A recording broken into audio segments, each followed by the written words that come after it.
When a young boy wakes in a hospital bed, the first words out of his mouth send chills down his nurse's spine. What seemed like a tragic accident at first soon takes a sinister turn as shocking secrets unravel, revealing a dark truth, one that puts his life and his family in unimaginable danger.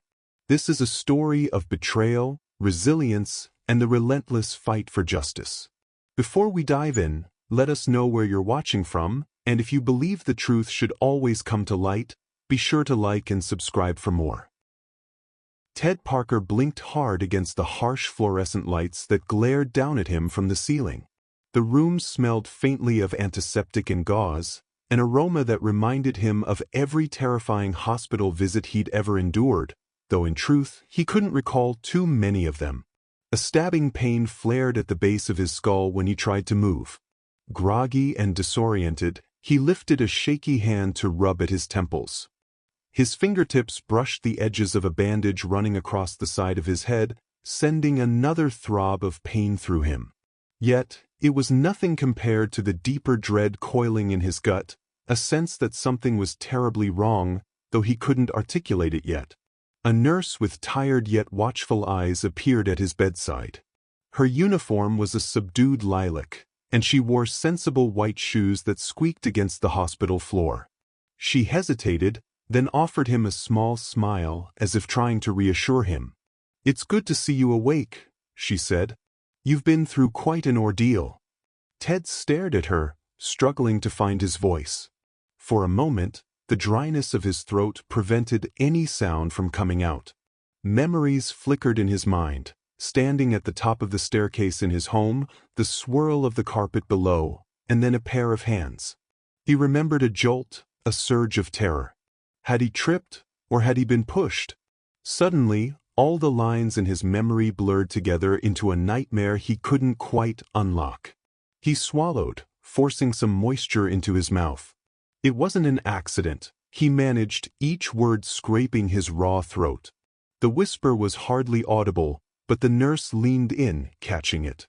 The color seemed to drain from her face as she realized what he'd said. She glanced at the door as if worried someone might overhear. Ted's own words made his pulse race. Somehow, the simple statement rang so true inside him that it banished any confusion. He knew deep in his bones that his fall wasn't just a clumsy misstep. He recalled fear on that landing, the presence of someone behind him, and then the sickening plunge.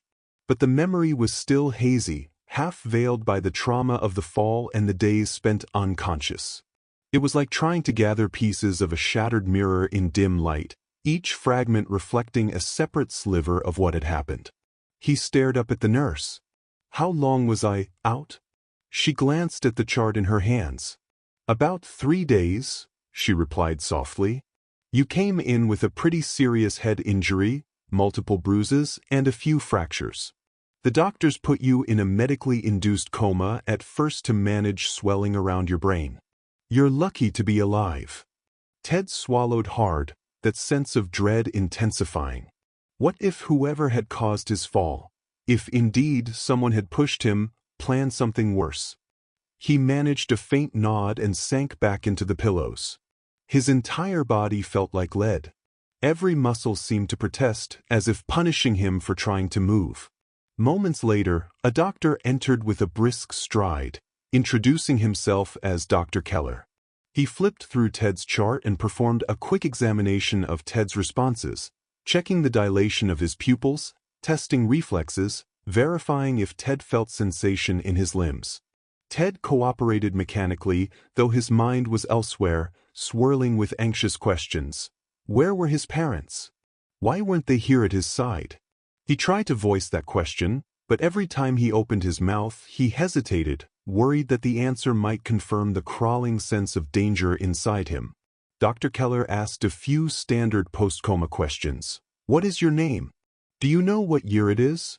Before concluding that Ted's cognition seemed intact, if groggy. Then he explained that Ted might need a lengthy recovery period, including physical therapy to make sure his coordination wasn't permanently affected by the fall. Ted murmured assent, but he hardly absorbed the doctor's words. Another question burned in his mind. "My parents, Ted asked at last. Have they come by? The pause. Dr. Keller's brow furrowed. I believe you were brought in by your uncle.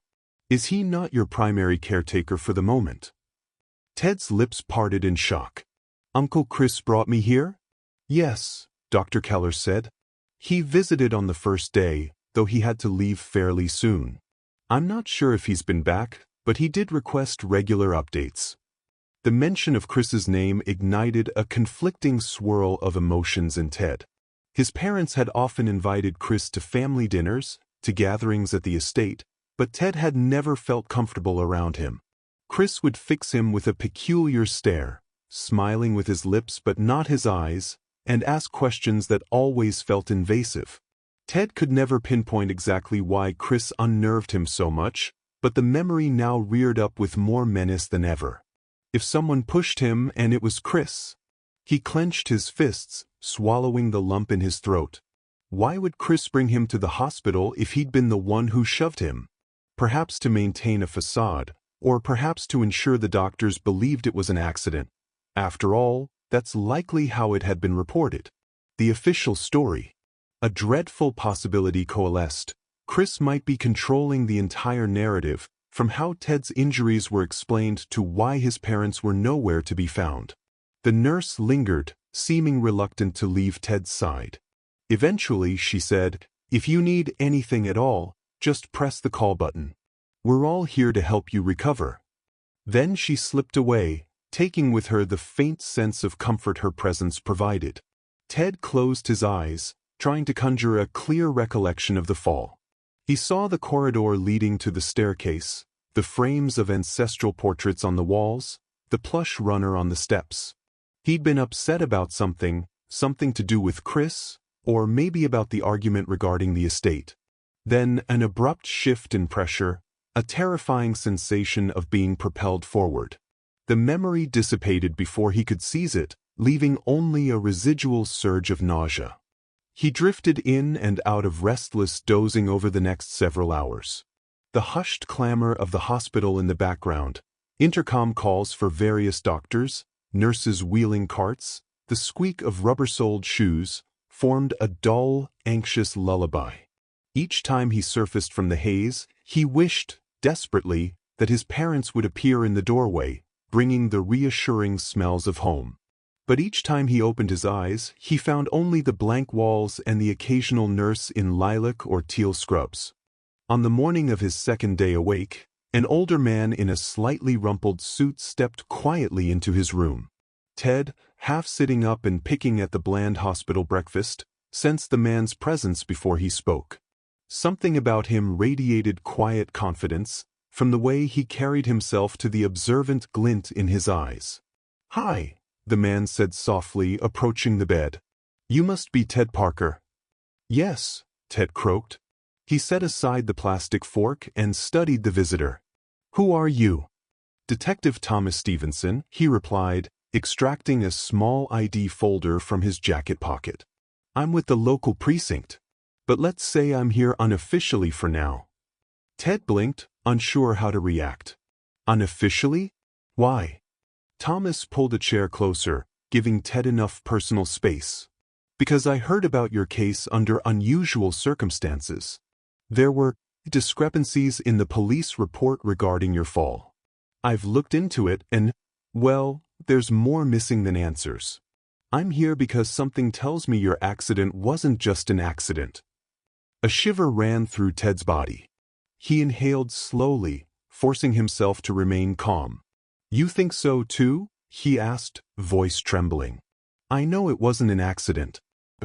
I just don't remember everything clearly." Thomas's gaze was searching yet kind. That's often how trauma works. Memories can be fragmented. But your nurse mentioned something about your first words after you woke up. She said you insisted it wasn't an accident. Ted nodded, emotion clogging his throat. "I'm scared," he confessed, the admission feeling like a small relief. "I think my Uncle Chris, he might have pushed me." Thomas didn't recoil in surprise or laugh at the suggestion. Instead, he nodded thoughtfully. "Why do you think that?" "Because I remember him being at the top of the stairs," Ted said, the words spilling out in a hushed rush. I remember him standing close behind me. It's fuzzy, but I'm almost certain I felt his hands on me. But now that I've woken up, no one's telling me where my parents are. He's the only one in control of everything. Thomas's lips tightened into a thin line. I see. Well, I can't promise anything yet, but I'd like to help you. I've spoken to some of the staff who responded to the scene, and I've noticed their statements are inconsistent. One of them mentioned a nurse named Mary Caldwell, someone who was supposed to have seen bruises on your arms, but she's nowhere to be found. The official line is that she quit suddenly and moved away. That's suspicious to me. Ted's heart sank. He recalled the comforting presence of the nurse who used to tend to him at home. She'd always been gentle and seemed concerned for his well-being. Mary Caldwell, he murmured. She was nice. I remember her giving me medicine once or twice. But where did she go? Thomas sighed. I don't know. Her old neighbors said she disappeared overnight, left no forwarding address. So there's a pattern of oddities around you, Ted. And I can't just leave it alone. If you recall anything else, anything at all, let me know. It might be the key to building a real case. Ted stared at the detective, this stranger who seemed more supportive than anyone else had been since he woke up. I appreciate that, he said, voice cracking slightly. No one else believes me. Or if they do, they won't say it. Thomas's eyes softened with empathy. I'm here, he said, and I'll come back to see you soon. For now, focus on recovering. We can't do much while you're still in this bed. But the minute you're stronger, we'll figure out the next steps. Deal? Deal, Ted agreed. Not an hour after Thomas's visit, the door to Ted's room opened again. This time, Chris stood in the doorway, his presence simultaneously imposing and slick, like a cobra swaying before a strike.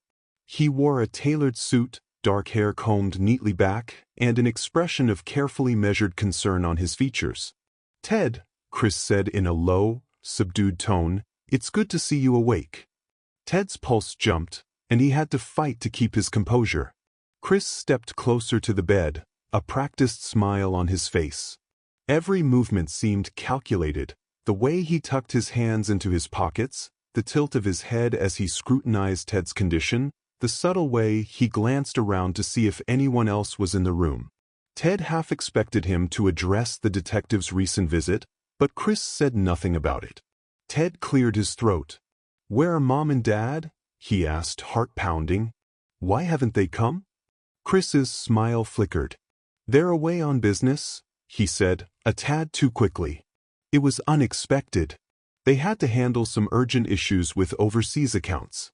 I'm sorry they couldn't be here, but they asked me to watch over you. Ted bristled inwardly. Overseas accounts? That sounded like a flimsy explanation, especially in the wake of everything that had happened.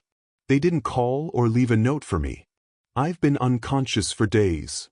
Chris's brow furrowed, feigning empathy. They couldn't reach you in the hospital. You were in a coma. They left instructions with me. I promise as soon as they can, they'll be in touch. The words felt slippery, as though they would slide off the truth if touched directly.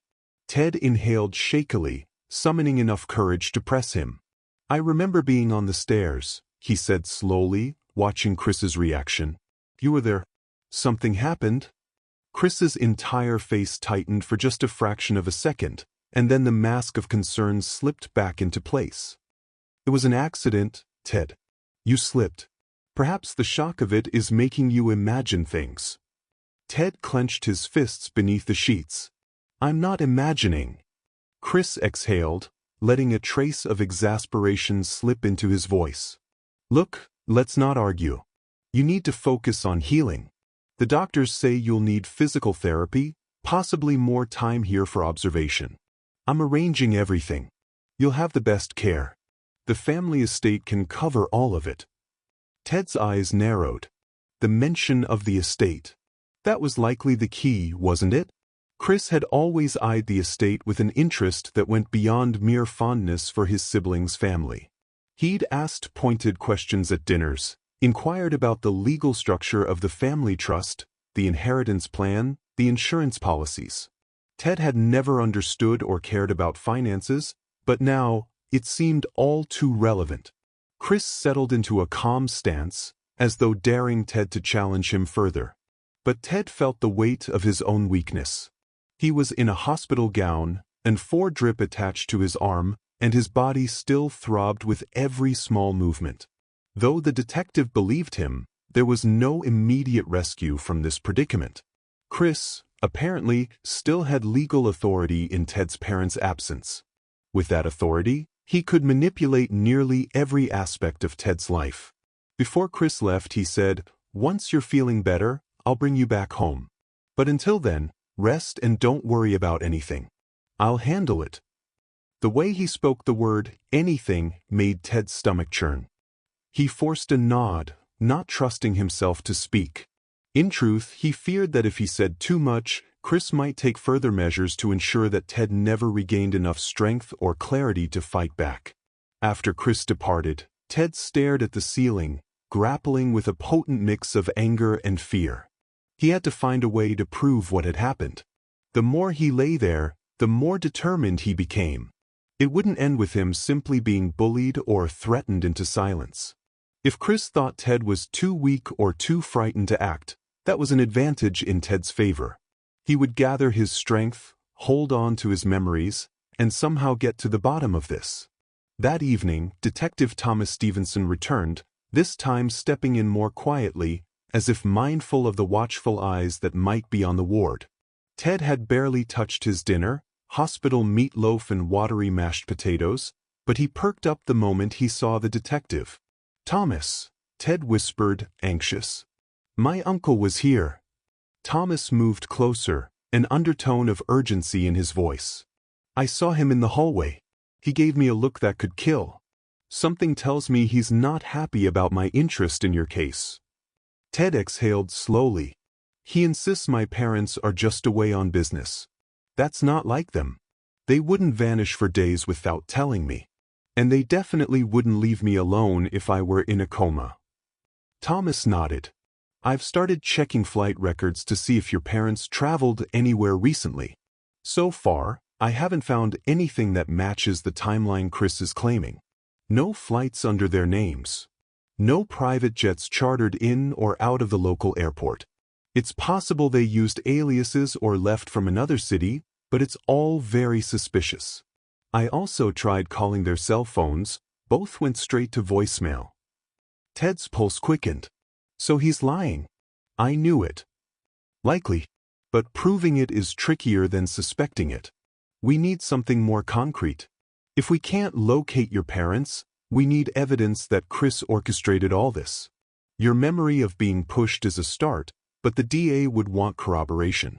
Witnesses, physical evidence, records indicating a motive. Anything that shows Chris benefits from your parents being gone." Ted remembered the uncle's interest in finances. "He's probably after the estate. My parents set up a trust in my name a couple of years ago. Chris was always nosy about it. I barely paid attention, but maybe that's what he wants." Thomas looked thoughtful. "A financial motive is likely, but we'll need to connect the dots." He paused, then lowered his voice. "I can't officially open a new investigation unless you or another direct witness files a formal complaint. The precinct's still treating this as an accident, and your uncle's wealth gives him influence. If we charge in half-cocked, he'll bury it before we find your parents." Ted's frustration burned. "So what do we do?" "Keep your eyes open. Recover, yes, but also try to recall every detail of the night you fell. Every conversation you overheard, every argument about money, anything your parents said about Chris. I'll search for the missing nurse, Mary Caldwell. If she saw bruises on your arms or overheard something suspicious, that might be the break we need. Once you're strong enough to leave, it might help if you return to that house, see if there's any physical evidence in your parents' study or bedroom, anything that's changed or out of place." Ted's eyes widened. "But if I go back, won't Chris be able to—" "I don't know. Finish the job?" Thomas's gaze was somber. "I won't let that happen. I can't be there around the clock, but I'll do everything in my power to keep you safe. We might be able to get a discreet protective detail if you can prove you're at risk. Until then, I'll keep digging. If there's a single crack in Chris's carefully crafted story, I'll find it. A small spark of hope flared in Ted. Despite the terror that lingered, the knowledge that Thomas Stevenson believed him gave him courage. "All right," Ted said, voice trembling with determination, "I'll try." Thomas gave him a firm nod and quietly departed, leaving Ted to stare at the sterile hospital walls, alone but more resolved than he had been. He turned on the small television for a distraction, flipping through channels that were either news or reality shows that barely registered in his mind. He found himself lost in cyclical thoughts, the possibility of his parents being in danger, Chris's looming presence, the vanished nurse Mary Caldwell. He was trapped in bed for now, but soon he would have to face the labyrinth outside these walls. For the next 2 days, Ted's condition steadily improved. Physical therapy sessions began, simple exercises to gauge his balance and regain strength in his limbs. He found himself wincing whenever he stretched his arms, the battered muscles protesting. His physical therapist, a kind older woman named Donna, kept encouraging him to push just enough to improve. "No matter what put you in here," Donna said gently, "you're young. You can recover. You just have to fight for it." Fight for it. The phrase echoed in Ted's mind. Yes, he thought, he did have a reason to fight. Perhaps if he grew strong enough, he'd have the resolve to stand against Chris, or at least outmaneuver him long enough for Thomas to find the truth. As he carefully practiced walking with the help of a cane, a temporary measure to keep the strain off his healing leg, he imagined crossing the threshold of his home with a sharper gaze, determined to uncover the secrets hidden under that massive roof. On the 3rd day, the nurse with whom he'd first spoken, the one who'd heard his chilling accusation, stopped by his room after her shift. She looked both exhausted and nervous, glancing over her shoulder before speaking. "Ted," she said softly, "I heard your Uncle Chris is making arrangements to have you discharged soon. Could even be tomorrow." Ted's heart pounded. "So soon? But I—" She nodded, sympathy in her eyes. "Dr. Keller said you're medically stable enough to continue recovery at home, especially since your uncle said there's a nurse waiting to take care of you at the estate. I don't know who that nurse is, but—" Ted swallowed. He feared that Chris would hire someone loyal to him, someone who might prevent Ted from contacting the outside world or finishing his therapy properly. "I'm not ready," he murmured, dread coiling in his gut. "I know," she whispered. "But legally, if you're stable, the hospital can't keep you against your guardian's will. I wanted to give you a heads up. Maybe you can talk to your detective friend or ask the hospital if there's any kind of protective order.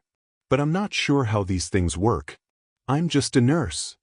Ted nodded, forcing a smile. "Thank you for warning me." She patted his hand gently and left, her footsteps disappearing down the hallway. Ted sank deeper into the stiff mattress, mind spinning with plans and possibilities. If Chris took him home tomorrow, how would he protect himself? He needed to talk to Thomas, but the detective had left him no direct phone number, only saying he'd return. Suppose Chris whisked Ted away early in the morning before Thomas came back? Ted barely slept that night, his body exhausted but his mind racing in a loop of worry. Morning came too soon, ushered in by the bright glare of sunlight through the hospital window. Dr. Keller arrived to check him one last time, then with a polite but firm manner declared him ready for discharge. Ted tried to argue, claiming lingering pain and dizziness, but Dr. Keller assured him that a home nurse would be sufficient care. Secretly, Ted suspected Chris had put pressure on the administration to expedite the process. The door to his room swung open just as Dr. Keller left, and there stood Chris, accompanied by a man in a crisp suit and tie that screamed lawyer. The lawyer introduced himself as Mark Garrison, representing the Parker estate's legal interests. He rattled off a formal greeting, his polished tone implying that everything was in perfect order. "We'll have you home in no time," Chris said with that practiced smile. "I've arranged for a private nurse named Helen to look after you. She's very experienced." The house staff will also be there to assist. Ted sat on the edge of the bed, feeling cornered. He wanted to refuse, to declare that Chris had pushed him, but he knew it would only create a scene. The hospital staff would try to remain neutral, and Chris would spin a narrative about Ted being confused or traumatized. Without Detective Stevenson's presence, Ted was at a disadvantage. As if on cue, a commotion arose in the hallway. Ted caught snatches of voices. One of them was definitely Thomas's. His chest tightened with relief. Chris, hearing it too, stepped out, presumably to intercept the detective. Ted closed his eyes, silently willing Thomas to act quickly. Minutes stretched. Then the lawyer, Mark Garrison, poked his head into the room, addressing Ted.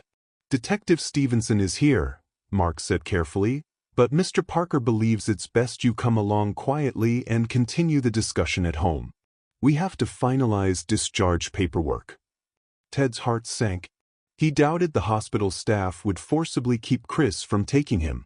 Gathering his minimal belongings, just a phone, some clothes folded in a paper bag, Ted allowed Mark to help him into a wheelchair. The hallway outside was a swirl of tension. Thomas stood there, speaking with Chris in low, urgent tones. Chris maintained a tight-lipped stare, evidently refusing to let Thomas approach Ted freely. Thomas spotted Ted and gave him a slight nod, then said firmly to Chris, "I have every right to talk to him before he leaves." Chris's jaw clenched. "He's free to talk, detective, but we have a schedule. He's my nephew after all." Ted's stomach churned.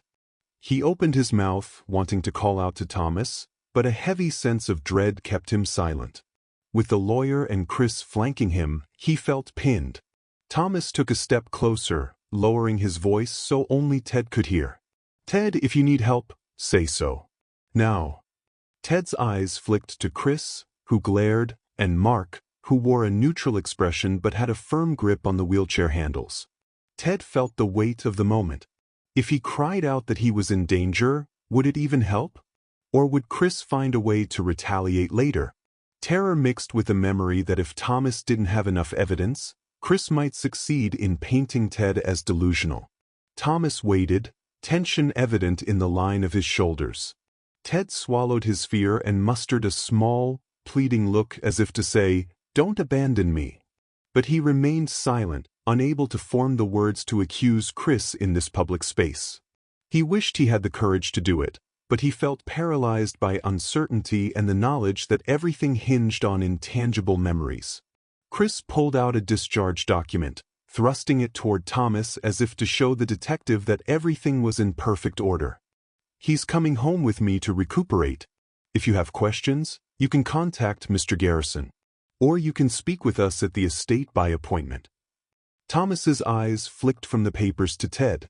He looked pained, as though he wanted to forcibly remove Ted from Chris's custody but lacked the legal grounds to do so.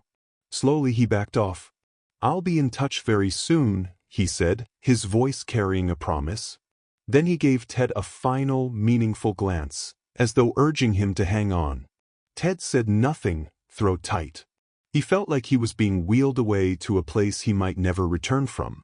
The hospital doors parted with a hiss, revealing the bright daylight outside. A sleek black car waited at the curb, driver already at the wheel. Chris helped Ted into the back seat, settled him with a seatbelt, then climbed in beside him, the lawyer taking the front passenger seat. The door slammed shut with a decisive thud, severing Ted's last link to the hospital's relative safety. The drive was silent. Chris stared straight ahead, barely giving Ted a glance.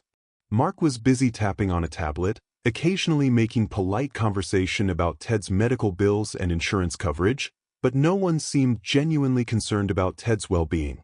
Ted swallowed, the reality of his predicament sinking deeper. He was heading back to the very place where he'd nearly died, under the roof of the man who might have pushed him. They pulled through the estate's wrought iron gates, which swung open automatically at the press of a button. The long driveway led past manicured gardens, though Ted noticed some of them looked neglected since his parents' absence. The car came to a stop before the sprawling house, its stone facade looming. A wave of unease washed over him. This had once been his home, a place of laughter and warmth. Now it felt like a trap. Chris stepped out, straightening his jacket. Mark remained in the car, making a phone call. The driver helped Ted out, offering a courteous nod, though his expression betrayed no warmth. Ted clutched the cane that had been provided for his therapy, leaning on it for support. He took a tentative step, grateful the pain in his ribs had reduced to a dull throb. "Come inside," Chris said. "I've had a room prepared for you on the ground floor. Easier to avoid the stairs." His tone held a faint note of irony that twisted Ted's stomach. Ted followed him through the grand double doors, stepping into the foyer with its marble floor and sweeping staircase that curved dramatically to the second level. Even the sight of those steps made his knees wobble, as phantom pain from his fall lanced through him. He forced himself to look away. Chris led him down a corridor to a spacious guest suite that boasted large windows overlooking a side garden, along with a private bathroom and a small sitting area. The walls were painted a soft cream color, and the furnishings looked expensive and comfortable, but the atmosphere felt oppressive, like a gilded cage. "Make yourself comfortable," Chris said. "Helen, the nurse, should be here shortly. She'll help with your therapy." Ted nodded, gripping the cane so tightly his knuckles whitened. "Where are Mom and Dad's rooms?" he asked, trying to keep his voice steady. "Have you left them the same?" Chris's eyes narrowed slightly. "Yes, of course. Why wouldn't I? I'm simply keeping everything in order until they return." "Right?" Ted said quietly. He debated pressing Chris further, demanding details about their whereabouts, but he sensed it would be futile. With that unreadable smile, Chris nodded and took a step back, as if concluding his official duties. "I'll let you rest," Chris said, voice smooth. "Ring if you need anything." Ted didn't respond. He waited until Chris left, then sank onto the edge of the bed, exhaling shakily. The hush that settled over the suite felt eerie. He listened to distant footsteps, the slight echo of Chris's voice giving instructions to someone in the corridor. Then the house fell mostly silent, a silence broken only by the hum of air conditioning. He carefully rose and limped to the window. Outside lay the side garden, a maze of shrubs and rose bushes. In the distance, he could see the tall hedges bordering the property. This house had once represented security, but now it felt like the walls of a fortress designed to keep him inside. Somewhere beyond this estate, Thomas was working to uncover the truth. But how long would it take? And would Chris tighten his grip before that happened? He turned, noticing a small door on the far side of the room. Intrigued, he hobbled over, trying the handle. Possibly a linen closet or a storage space, but the fact it was locked unsettled him. He then tested the main door. It opened into the corridor, at least. So Chris hadn't locked him in yet. With cautious steps, he walked into the hallway. The corridor was adorned with paintings and sconces casting a warm glow, giving an illusion of coziness. He heard faint voices down toward the foyer. Possibly Chris speaking with staff. The entire place felt strangely empty compared to how it had been when his parents were around. He recalled the butler, the cook, the groundskeepers, a bustle of daily life. Now, it felt as though half the staff had disappeared, replaced by an oppressive hush. A timid voice startled him. "You must be Ted." He turned to see a woman in her mid-30s, wearing a neat white uniform, standing a few paces away. She had short blonde hair and earnest eyes that flicked nervously up and down the corridor. She clutched a medical bag in one hand. "Yes," Ted replied, forcing a polite tone. "You're Helen?" She nodded. "Your uncle hired me to help with your rehabilitation and any medical needs." Ted eyed her carefully. "Have you worked here before?" She shook her head, looking down at her bag. "No, this is my first time. I was recommended by an agency. They said it was a good position, well-paying." Ted offered a thin smile, not sure how much he could trust her. Could she be Chris's loyal hire or just an innocent nurse who needed a job? "Well, I'm grateful to have some help," he said, deciding to keep things cordial for now. "I'm still a bit shaky." Helen motioned back to the suite. Should we go in so I can check on your vitals? We can talk more comfortably there. Ted nodded and led the way, returning to the bed with a grimace. Helen set down her bag on a small table, retrieved a blood pressure cuff, and gently wrapped it around Ted's arm. As she worked, she glanced over her shoulder, like she was worried someone might walk in. You look tense, Ted observed, trying to read her expression. Helen gave a weak laugh. It's my first day. This house is very large, and Mr. Parker seems very particular. She hesitated, then added, but you're my patient. If there's anything you need, just let me know. Ted studied her, recognizing the flicker of worry in her eyes. Thank you, he said quietly. I appreciate it. He decided not to unload his fears about Chris just yet. He needed to gauge Helen's trustworthiness. She completed the blood pressure reading and took his pulse, frowning slightly at the numbers. Your heart rate is a bit elevated. Are you in pain? Ted let out a short laugh. Just stress, I think. He inwardly mused that the stress could be lethal on its own. They were interrupted by a knock on the door, which opened to reveal a middle-aged man in a dark suit. Ted recognized him from the hospital, Mark Garrison, the lawyer. Garrison stepped in with a neutral smile. Good to see you settling in, he said. I'll be going over some estate documents soon, Ted, and I'd like you to join me if you feel up to it. Just to keep you informed. Your uncle wants full transparency. Ted's jaw tightened. Full transparency, he repeated dully. Garrison didn't seem to catch the irony. Yes, exactly. Whenever you're ready, let me know. Without waiting for an answer, he left, closing the door with a soft click. Helen exhaled, almost in relief. Ted sighed, feeling a headache form at the base of his skull. At least in the hospital, he'd had the presence of Detective Stevenson to ground him, but here, it was just Chris, this lawyer, a handful of staff he didn't know, and a nurse who looked uncertain about her surroundings.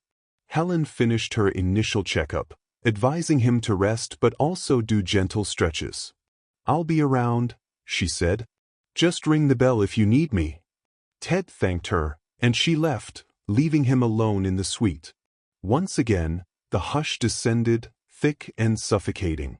He stared at the closed door, wrestling with a strong urge to creep through the house in search of any clue about his parents. But he was aware of his limitations. His legs still wobbled, and he needed the cane. Sneaking around might draw unwanted attention. Then again, waiting passively seemed worse. Late in the afternoon, after nibbling at the meal a staff member brought in, Ted decided to venture out. The corridor was empty, the hush of a late summer afternoon pressing in. As he moved toward the foyer, he found the door to his father's study locked. Frowning, he tested the handle again, but it wouldn't budge. They locked the study? He murmured under his breath. In the past, that study door had remained unlocked unless there was a confidential meeting going on. Why lock it now? He placed an ear against the wood, hearing nothing. With a frustrated sigh, he turned away, heading slowly toward a side corridor that led to the living room. Once a place of family gatherings, the living room boasted plush sofas and a wide fireplace. Large windows looked out onto the front drive, offering a partial view of the gates. As a child, he used to curl up with a book there while his parents entertained guests. Now, the living room sat in gloom. Heavy drapes muted the sunlight. No staff dusted or tidied. It looked abandoned, as though the life had been sucked out of it. He eased onto a sofa, heart pounding with exertion and nervousness. A swirl of memories flooded him. Holiday celebrations, birthdays, his father regaling dinner guests with stories of his travels.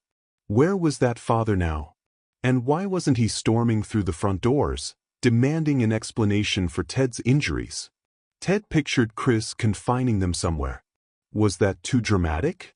Or had they tried to confront Chris over financial misdeeds, only to be ambushed? Perhaps they were in a safe house, afraid to return until they had evidence. But if that were true, wouldn't they have contacted him by now? He rubbed his temples, the stress building into a throbbing headache. A sound from the hallway made him jerk upright. He forced himself to relax, though he gripped his cane. Footsteps approached, and soon Chris strode in, arms folded, his expression cool. "What are you doing out here?" he asked. "I'm not a prisoner," Ted retorted, mustering as much boldness as he could. "I wanted to stretch my legs." Chris gave a thin smile.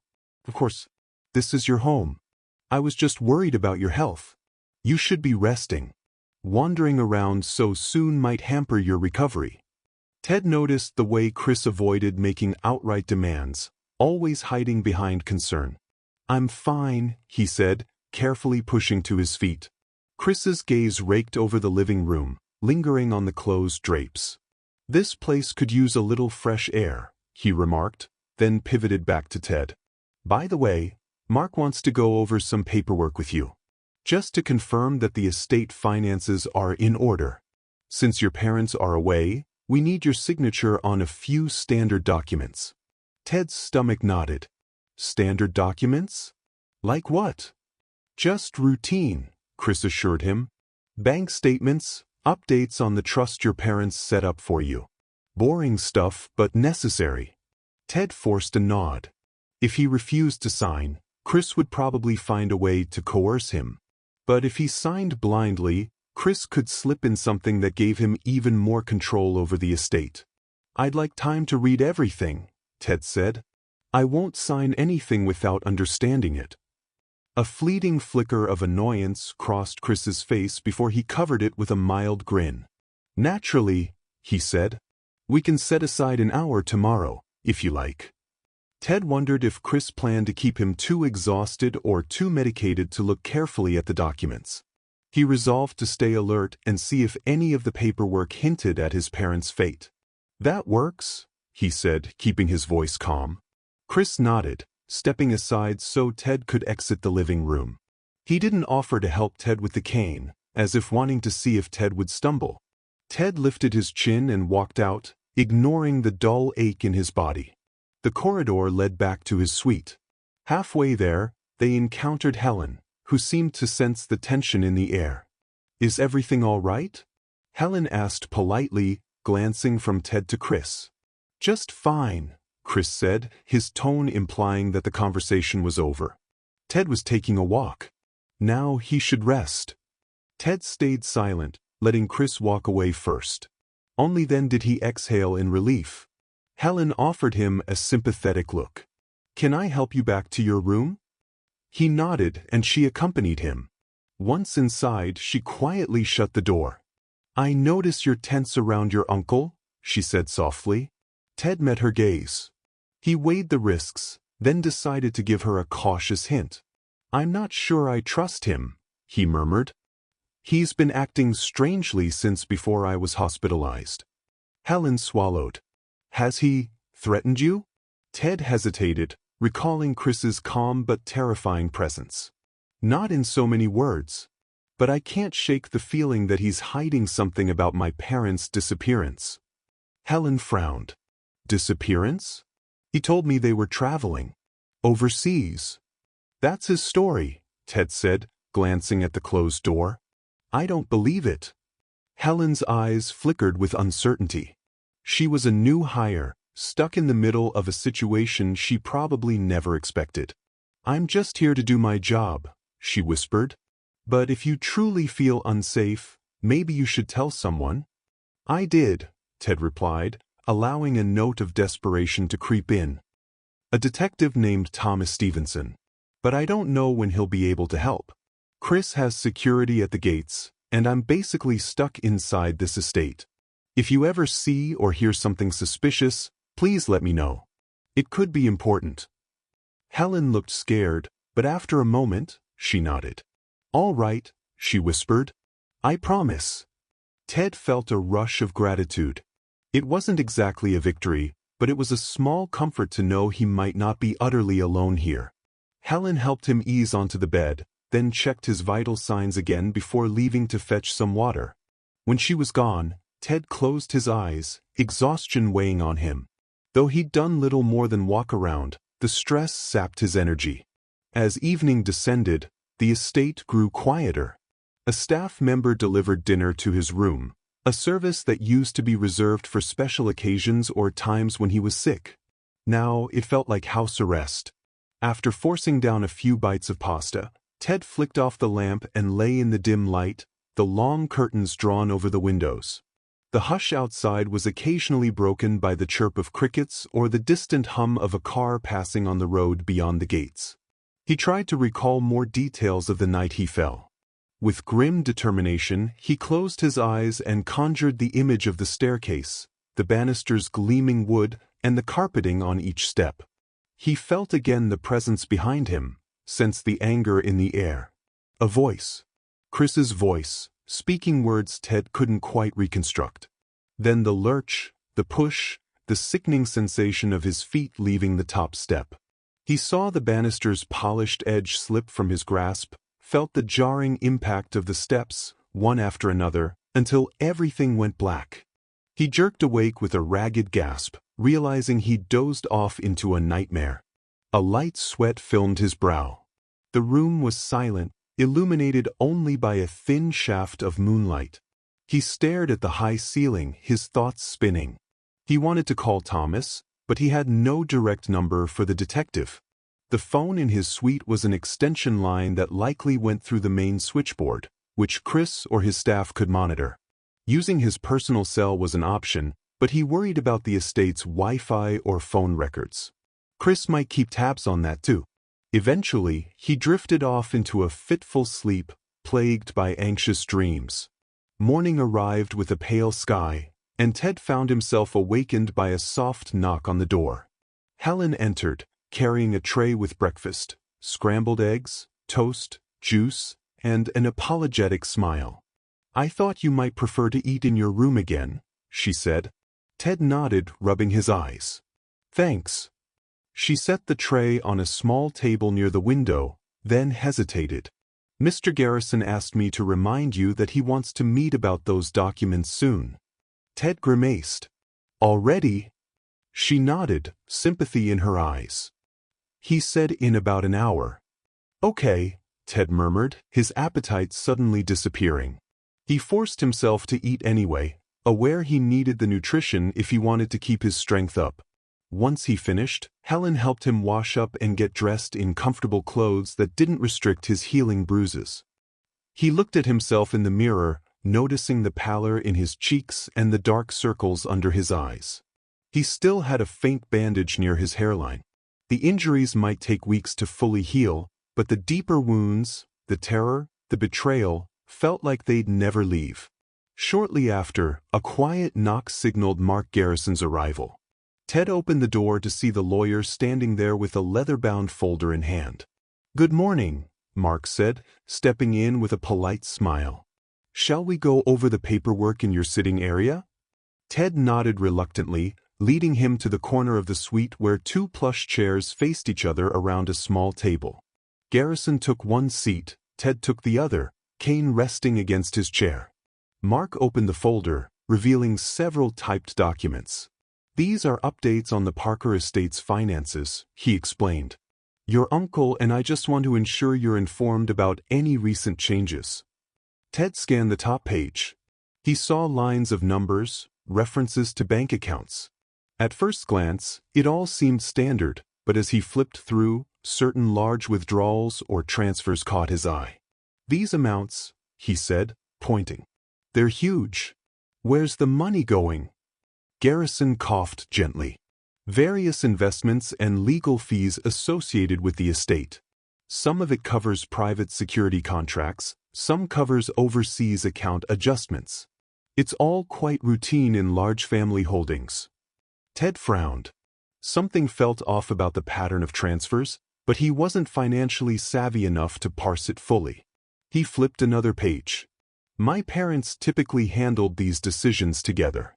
Are these changes new since they left?" Garrison's expression remained bland. "They authorized Chris to manage certain aspects while they're away. It's quite normal for a sibling to step in if the primary owners are traveling." Ted locked eyes with him. "I'd rather not sign anything until I've spoken to my parents personally. Can you arrange that call?" Garrison's professional mask slipped slightly as he pressed his lips together. "I'd be happy to if we had direct communication. But your uncle says your parents are difficult to reach right now, given the nature of their business trip. International phone lines, time zones." Ted's frustration mounted. "This is insane. They wouldn't leave me in a coma and vanish without contact." Garrison raised his hands in a placating gesture. "I understand your concern. However, I can only relay what I've been told. If you choose not to sign, that's your right. But certain estate matters will be delayed without your assent." "Then they'll be delayed," Ted said sharply, pushing the folder away. "I'm not signing something I don't understand." A flicker of annoyance crossed Garrison's face. "Very well. Just know that your uncle wants to ensure everything runs smoothly. Delays might cause financial penalties or losses to the estate." Ted's heart hammered, but he refused to back down. "I'll take that chance." Garrison nodded once, a forced smile returning. "All right, I'll inform him of your decision." He gathered the papers, tucked them neatly into the folder, and rose. Before he left, he paused at the door looking back. "Your parents love you, Ted. I'm sure they'll appreciate your caution when they return. In the meantime, please remember that your uncle is only trying to maintain stability." Ted offered no reply, simply letting the lawyer leave. He sank into the chair, feeling a swirl of anger, confusion, and fear. Garrison's polished demeanor couldn't hide the fact that these documents might be part of a larger plot to siphon money. Chris's plan, whatever it was, seemed to revolve around controlling the estate, and Ted stood in the way as the legal heir if something happened to his parents. Breathing heavily, Ted recalled Thomas's words, "We need more evidence. Witnesses, documents, anything." Perhaps if he could get copies of those financial records and share them with Thomas, it would provide the missing puzzle piece. But Garrison had taken them away. Maybe Helen or another staff member could help him get access when Chris or Garrison wasn't around. The thought both excited and terrified him. As the day wore on, Chris didn't appear again. Helen continued to look after Ted, guiding him through gentle exercises for his bruised muscles. He recognized a reluctant sympathy in her. She sensed the tension in the house, but she was also bound by her professional role. After lunch, Ted ventured out for a short walk in the garden. One of the doors from the main corridor led outside to a paved path winding among rosebushes. The air smelled faintly sweet with the last of the summer blooms, though some petals lay drooping. A small fountain trickled in the center, water glinting under the midday sun. He found a bench and sat, resting his cane beside him. The sun felt good on his skin, yet he couldn't relax fully. Every snap of a twig, every rustle of leaves put him on edge, as if Chris might materialize from behind a hedge to demand that Ted conform to his plans. Instead, after a few quiet minutes, Helen emerged, walking carefully on the path.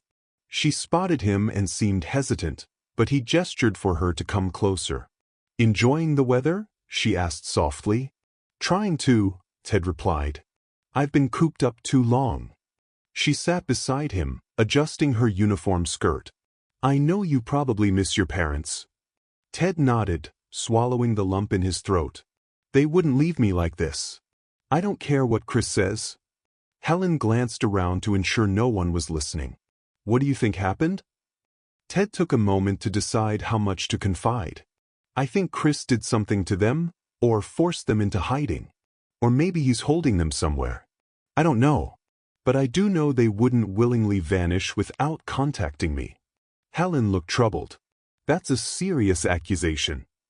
"I'm not safe here," Ted added quietly. "And you might not be either if you learn too much. If you're ever worried, maybe you should keep your distance."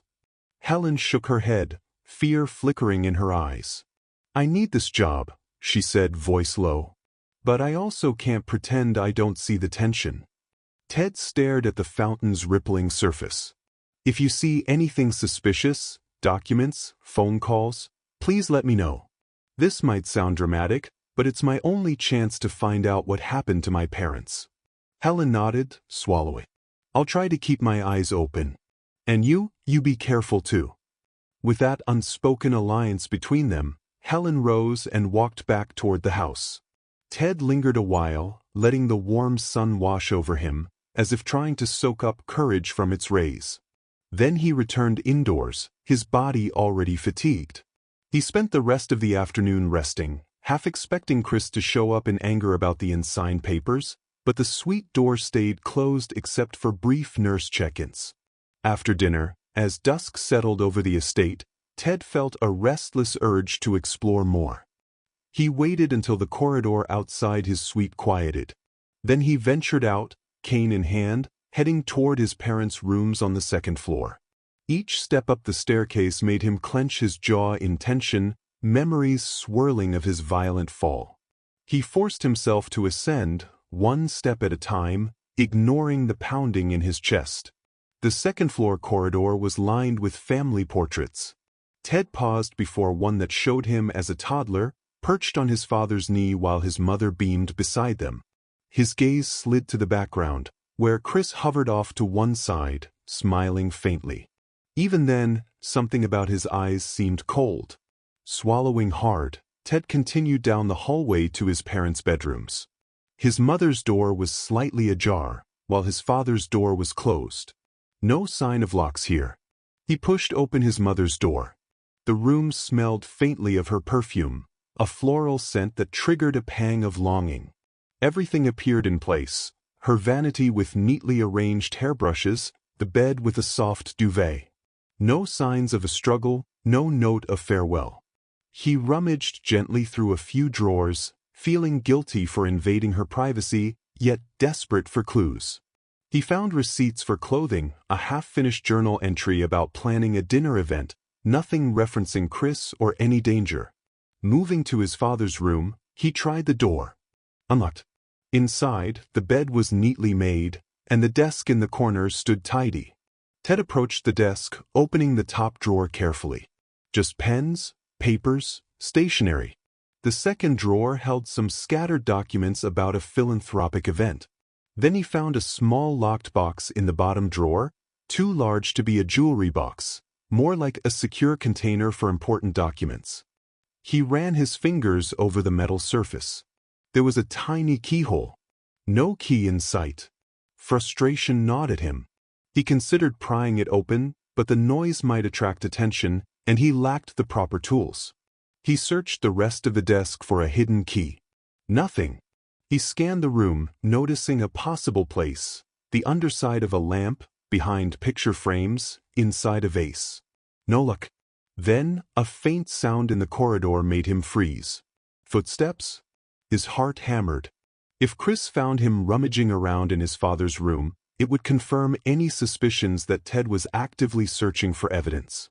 He quickly shut the desk drawer, replaced everything as best he could, and limped to the door. He listened, hearing the footsteps fade. Probably a staff member passing by, or maybe even Helen. Still, the encounter shook him.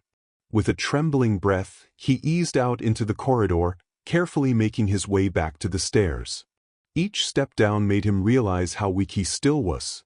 By the time he reached the ground floor, he had to pause, leaning on the banister, fighting a wave of dizziness. The old bruise on his ribs ached with every exhalation. "Shouldn't you be resting?" a voice asked. Ted jolted, heart leaping into his throat. It was Chris, emerging from the study at the end of the corridor. He wore a faint smirk, as though amused by Ted's discomfort. His posture blocked the corridor, making it clear Ted would have to pass by him to reach his suite. "I couldn't sleep," Ted said, trying to steady his breathing. "Just getting some fresh air around the house." Chris raised a skeptical brow. "You look exhausted. Let me help you back to your room." Ted wanted to refuse, but he didn't see a way around him. Chris moved closer, and though he didn't physically force Ted to comply, the proximity felt suffocating. Ted swallowed, remembering the push that put him in the hospital. He nodded reluctantly, allowing Chris to guide him along the corridor, one hand resting lightly, but ominously, on Ted's shoulder. They reached the suite door. Chris opened it and ushered Ted inside. Then he lingered in the doorway, his gaze cold. "I hope you're not pushing yourself too hard," he said in a low voice. "It would be a shame if you had another accident." Ted's blood ran cold at the subtle threat in Chris's words. He mustered a thin smile. "I'll be careful." Chris nodded, stepping back. "Good night, Ted," he said, as though it were a perfectly normal end to a perfectly normal day. Then he shut the door, leaving Ted alone, heart pounding. Ted realized that Chris suspected him of snooping. He sank onto the bed, thoughts churning. Every step he took toward uncovering the truth seemed to place him in greater danger. But he couldn't stop. If he did, Chris might finalize his sinister plans, and Ted's parents could be lost forever, or worse. He picked up his phone from the nightstand, checking for any messages or calls he might have missed. Nothing. He considered texting Harriet, the nurse from the hospital who'd been kind enough to warn him, but realized he didn't even have her personal number. He cursed the fact that he hadn't obtained any direct line to Thomas. The detective had been trying to keep things discreet, but now, that discretion left Ted in isolation. Sleep came in fits and starts, each dream haunted by images of Chris's smug face and his parents calling out from some unreachable place. By dawn, Ted felt more tired than when he'd gone to bed. Yet, when he rose and looked out the window at the pale morning light, he steeled himself. Thomas had promised to come soon. Maybe it would be today. Maybe there was still hope. He decided that he wouldn't let fear paralyze him. He would continue gathering any scraps of information he could. Even if Chris watched him like a hawk, he'd find moments, small windows of opportunity, to uncover the secrets locked away in this house. And if he got the chance to pass that information to Thomas or send a message, he would do it, no matter the risk. He was Ted Parker, and this was his family's estate too. No matter what Chris intended, no matter the terror that clutched him at times, he would not surrender. With that thought burning like a small flame in his chest, he braced himself for the day ahead. Ted Parker woke to a thin gray light filtering through the heavy curtains of his ground-floor suite. He lay still for a moment, listening to the muffled sounds of the estate, footsteps in some distant corridor, a faint clink of dishes from the kitchen, the low hum of what might have been an air conditioning unit or a generator. His ribs ached dully whenever he inhaled, but it was nothing compared to the harder knot of anxiety lodged in his chest. He'd slept only fitfully, haunted by images of Chris's sharp warning from the night before. He forced himself upright, biting back a groan as pain flared along his side. He needed to stay mobile, to keep up the exercises Helen had advised. Resigning himself to the day, he swung his legs over the side of the bed and reached for his cane, feeling the cold wooden handle beneath his palm. The plan he'd stewed on before fitful sleep remained the same: gather proof, keep his eyes and ears open, and wait for Detective Thomas Stevenson to find a way to breach Chris's walls. He dressed in a fresh set of clothes, a long-sleeved shirt to hide the bruises on his arms and loose jeans that accommodated the tender ache in his leg. After splashing water on his face in the attached bathroom, he limped to the door. When he opened it, he saw Helen passing by, a tray in her hands. She paused, offering him a small smile. "Morning," she said. "I was just about to bring you breakfast." Ted glanced at the tray: scrambled eggs, toast, and some fruit. "You can bring it in," he replied quietly. "But I'd like to walk a bit, maybe in the corridor." Helen gave him a sympathetic nod. "Sure. The therapy guidelines say light movement is good for you. But be careful with the stairs." Ted's stomach churned at the mention of stairs. The memory of that night, falling, spinning, smashing against the steps, lurked like a phantom in his peripheral thoughts. "I'll stick to the ground floor," he said, attempting a small smile. "I don't plan on climbing too high." Helen followed him into the suite, setting the tray on a low table near an upholstered chair. He eased down onto the seat, wincing slightly. As she poured him a glass of juice, he caught a glimpse of tension in her eyes. She still looked uneasy, as if someone might pop in at any moment to question what they were talking about. "How are you holding up?" she asked, keeping her voice low. "Better," Ted answered, though the word felt like a half-truth. I'm still waiting for Detective Stevenson to show up. He said he'd come soon, but I don't know what's holding him back. Helen glanced at the door. Security's pretty tight. I overheard Mr. Parker instructing the front gate staff not to let anyone in without his explicit permission. If the detective does show up, it might not be easy for him to get through. Ted sighed. I was afraid of that. He poked at the scrambled eggs with his fork, appetite minimal. Did you see anything unusual yet? Anything that might be helpful? He kept his tone gentle, not wanting to spook her. Helen hesitated, her gaze darting to the tray as though she couldn't quite meet his eyes. I haven't been able to snoop around too much. This place is huge. But I did see your uncle talking with Mr. Garrison, the lawyer, late last night, before they both disappeared into the locked study. They had a stack of folders. I think it was the same paperwork you refused to sign. Ted's pulse quickened. They might be adjusting the documents so I won't notice something fishy if they present them again. Did you catch anything they said? Helen shook her head. I was coming down the hallway when I saw them. Mr. Parker's eyes fell on me, and I quickly made an excuse to leave. Didn't want to draw attention. Ted let out a breath. No, I understand. Thanks for telling me. He swallowed, trying to muster some optimism. Every little piece helps. He nibbled at the toast, more out of necessity than hunger, while Helen busied herself checking his temperature and the healing bruises on his forearms. When she left, he pushed the tray aside and pondered his next move. The memory of the locked box in his father's desk upstairs gnawed at him. There had to be a key somewhere. If that box contained evidence of Chris's wrongdoing, or a clue to his parents' whereabouts, finding it might be the key to unraveling the entire nightmare. The trouble was that Chris seemed to anticipate his every move.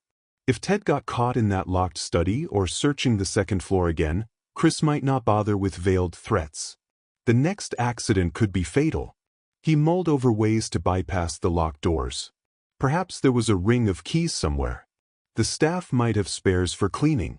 But who among the staff could he trust? Helen was an ally, but it might be too risky to involve her any further. He recalled that some older estates kept master keys in a butler's pantry or office. But so many of the original staff were gone, replaced by new faces who seemed loyal to Chris. As he finished breakfast, his phone buzzed lightly where it rested in his pocket, making his heart jolt with sudden hope. He pulled it out, half expecting to see an unknown number from Thomas. Instead, the screen displayed a text from a private number. I might have a way in. Stay alert. I'll contact you soon. Ted's head snapped up, adrenaline spiking. The message could only be from Thomas. He read it again, searching for any hidden detail. There was none, just an assurance that Thomas was working on a plan. Relief warred with worry. If Thomas tried to force his way onto the estate, Chris's security might intercept him. But at least Ted knew the detective hadn't given up. He tapped a quick reply. Okay, I'm here. Be careful. Then he erased the message from his phone's history in case Chris got hold of it. Feeling slightly buoyed, Ted set the phone aside and rose from the chair, leaning on his cane. He decided to test his luck with a short excursion outside, maybe circle back toward the garden. The estate grounds offered more places to talk privately with staff, or maybe he could find an area near the gate to see if Thomas was lurking nearby. He found Helen in the corridor, reminding her that he was going for a walk. She nodded, showing no sign of protest. Perhaps she, too, thought some fresh air might do him good. The two of them headed through a side entrance to the garden. Outside, the sun broke through thinning clouds, lighting the hedgerows and the meticulously shaped shrubs. Flowers still clung to late summer life, though many were drooping, neglected. They meandered along a gravel path until they reached the fountain Ted had visited the previous day. No one else seemed around, so he lowered his voice. Chris has that study locked. I need to get in there, or I need to get upstairs. There's something in my father's desk. A locked box. It might hold evidence. Helen's eyes flicked to the house. He keeps the keys on him, I think. Ted let out a frustrated sigh. Then I have to hope he leaves them somewhere, or that I can catch him off guard. Helen looked uneasy. That's dangerous. I know, Ted whispered, but I don't see another way. If I can get that box to Detective Stevenson, we might have enough proof to expose Chris and find out where my parents are. As soon as I have it, I'll call Thomas. Helen touched his arm gently, mindful of his bruises. Be careful, she said again, her voice barely audible over the trickle of the fountain. I don't want you to get hurt. A noise behind them made Helen freeze. Ted turned to see a security guard in a dark uniform stepping onto the path. The guard had a sturdy build and a clipped expression, his eyes lingering on Helen before sliding to Ted. For a moment, no one spoke. Then the guard cleared his throat. Mr. Parker wants to see you inside, he said, voice curt. Me? Ted asked, gripping his cane a bit tighter. His palms felt damp. The guard inclined his head. Yes. He's in the study. Ted's stomach dropped. If Chris was summoning him to the locked study, it likely meant Chris had some new ultimatum or line of questioning. Or maybe he discovered something about Ted's attempts to gather evidence. Ted risked a quick glance at Helen. She took a small step back, eyes filled with concern. All right, Ted managed, turning to follow the guard. Helen offered a faint nod, as if silently telling him to be strong. Then she melted away down the path, heading back toward the house's side door. Ted limped after the guard, gravel crunching underfoot. Every step brought fresh anxiety. He tried to reassure himself. If Chris truly suspected him of subversion, he might do worse than simply call him to a meeting. The guard led him through the side entrance, down a short corridor, then around to the imposing double doors of the study. They stood ajar, and Ted could see the warm glow of lamps in the high-ceilinged room beyond. The guard gave Ted a curt nod, then motioned for him to go in alone. Ted swallowed, stepping through the threshold. The study was as lavish as he remembered, tall bookcases lining the walls, a massive wooden desk near the center, burgundy leather chairs arranged for visitors. Despite the midday sunlight outside, the thick curtains were drawn, so the room relied on the soft golden glow of table lamps and a chandelier overhead. The scent of old leather and faint cigar smoke clung to the air. Behind the desk stood Chris, flipping through a file. "Close the door," Chris said, voice calm but cold. Ted obeyed, the latch clicking ominously as it caught. He walked forward, leaning on his cane, conscious of every ache in his body. Chris set the file down, then fixed Ted with a measured gaze. "How are you feeling?" Chris asked, an edge of politeness in his tone that sounded more like condescension. "I'm healing," Ted replied, not bothering to hide his suspicion. "Is there a reason you wanted me in here?" Chris tapped the top of the desk with his fingers. "Yes. I've been going over the finances with Mr. Garrison, and we're prepared to offer you a simplified version of the documents you refused to sign yesterday. I realize they may have looked complicated, so we've condensed them to the essentials. If you sign off on them, we can finalize some pressing transactions for the estate." Ted felt a flush of anger. "You mean you've made it easier to slip something in that I won't notice?" Chris's mouth curled into a thin smile. "Don't be dramatic, Ted. I'm only trying to keep this place running. You say you don't trust me, but without these signatures, we risk losing substantial assets. That means less money for you, for your parents, for everyone." Ted rested both hands on his cane, refusing to break eye contact. "I'm not signing anything without knowing exactly where my parents are and hearing directly from them that this is what they want." Chris shook his head. "They left me in charge. I already told you, they're overseas, dealing with complications regarding foreign investments. The phone lines have been unreliable. As soon as they can call, they will." Ted tightened his jaw, weighing the risk of continuing to push. If he refused again, he might provoke Chris further. But if he signed, he'd be complicit in whatever scheme Chris was pulling. "No," he said at last. "I need to speak with them personally." Chris's eyes darkened. He reached into a desk drawer, pulled out a small digital recorder, and set it on the surface. "I was hoping it wouldn't come to this. You see, Ted, if you remain, Resistant, I'll have to explain to the authorities that your parents left me explicit instructions. And I have the recordings to prove it. Ted's heart skipped. Recordings? Chris leaned on the desk, pressing a button. A voice crackled to life from the speaker. Ted's father's voice, warm and strong, though slightly garbled. Chris, I'm giving you full authority. In my absence, handle whatever financial matters. Then static. Then his mother's voice. Trust you implicitly, Chris. Thank you for... Chris switched it off, letting the final words hang in the silence. Ted stared, pulse thunderous. The voices sounded real, but Chris could have edited them from various recordings. Ted tried to keep his composure. I want to talk to them live, not just hear some snippet that could be spliced. Chris gave a condescending sigh. You're impossible. Always seeing conspiracies where there are none. But fine. Refuse if you must. The estate will suffer for it. Ted squared his shoulders, ignoring the trembling in his legs. I can't sign away control without real proof. Chris regarded him with an unsettling mixture of calculation and frustration. Very well. We'll wait and see how you feel in a few days. Perhaps you'll be more cooperative then. Ted swallowed, uncertain if he'd just passed some kind of test or made things worse for himself. If that's all, he said, voice catching slightly, I'd like to go back to my room. Chris studied him for a long moment. Before you do, let me be clear. I brought you here to recover, not to meddle in affairs you don't understand. If you insist on playing detective, I can't guarantee your safety. Remember that next time you decide to wander upstairs. Ted felt a chill run down his spine. It was a direct warning that Chris knew about Ted's nighttime exploration of his parents' rooms. I don't know what you mean, Ted managed, though it sounded weak. Chris's lips thinned into a mirthless smirk. Yes, you do. Consider this your final warning. With that, he gestured to the door.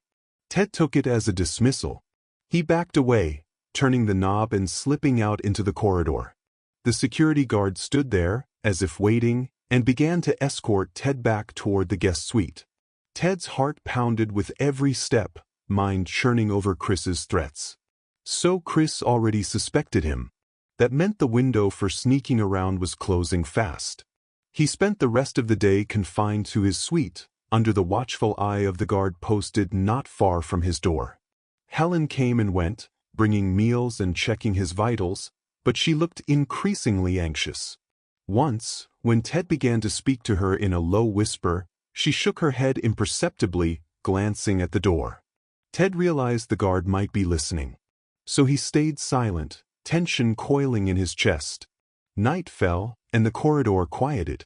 Lying in bed, Ted replayed the detective's text in his mind. If Thomas had a plan, perhaps it would happen soon, maybe even tonight. That hope warred with the fear that Chris would preemptively strike if he caught wind of anything. Ted drifted into a fitful half-sleep, listening for every creak or footstep. Then, in the middle of the night, a light tapping at his door startled him awake. He sat up, heart hammering, and turned on the lamp.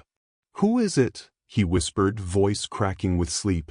"It's me," Helen's voice came softly from the other side. "I'm alone." Ted eased out of bed, wincing as his ribs pulled. He unlocked the door and opened it a crack. Helen slipped inside, closing the door behind her as quietly as she could. She looked pale in the lamplight, her eyes darting around. "What's going on?" Ted asked, confusion and apprehension mingling. Helen lifted a finger to her lips, then stepped closer, voice barely above a breath. The security guard was called away. Something about a disturbance at the front gate. "There's a commotion outside." Ted's pulse jumped. "Thomas," he whispered. "He's here." "I think so," Helen said, pressing a hand to her chest as if to steady her racing heart. "I heard Mr. Parker shouting instructions." Then he and a few guards rushed off. Ted clutched his cane, adrenaline surging. This could be our chance. I have to find that locked box in my father's room. Helen hesitated, then nodded, her own trembling hand gripping Ted's arm. "Are you sure? If you get caught, "I know," Ted said urgently, "but it's now or never." She handed him a small flashlight.